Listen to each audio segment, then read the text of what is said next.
Một ca khúc của nhạc sĩ Quốc Dũng được mang tên Trái tim tội lỗi.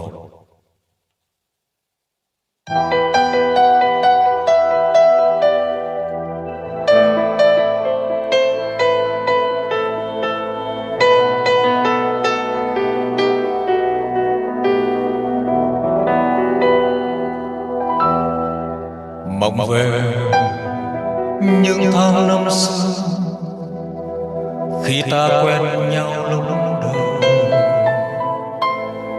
nhưng buồn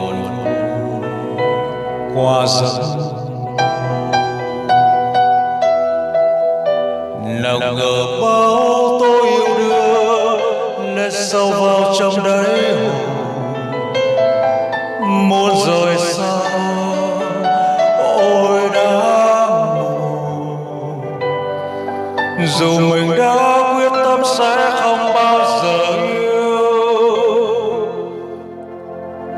cho trái tim bớt dày sẽ mà lòng vẫn mãi yêu em hơn một lúc nào. Dẫu tình yêu mang tội lỗi.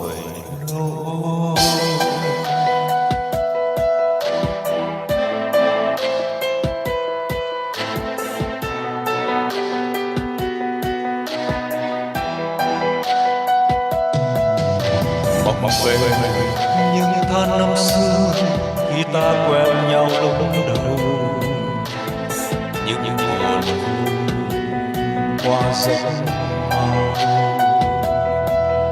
Nào ngờ bao tôi yêu đương lên sâu vào trong đáy hồn, muốn rời xa ôi đã muộn.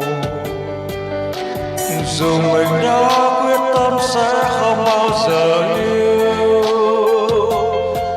cho trái tim bớt dày sẽ mà lòng vẫn mãi yêu em hơn một lúc nào. Sợ tình yêu mang tội lỗi. Anh muốn chìm vào bóng tối để không còn nhìn thấy mặt nhau. Anh muốn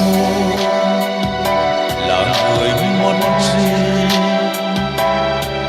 cho tâm hồn được sống bình yên,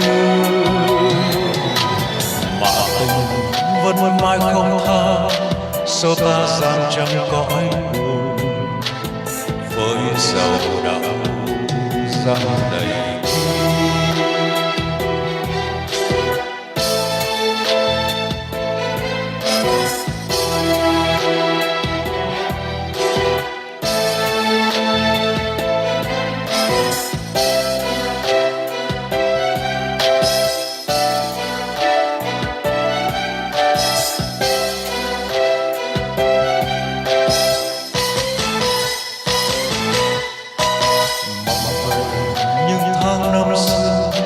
Ta quen nhau lúc đầu, những buồn qua giấc mơ.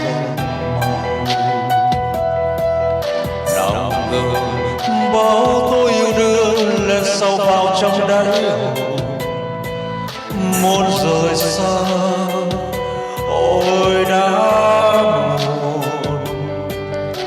Dù mình đã quyết tâm sẽ không bao giờ yêu, cho trái tim bớt dày sẽ mà lòng vẫn mãi yêu em hơn một lúc nào.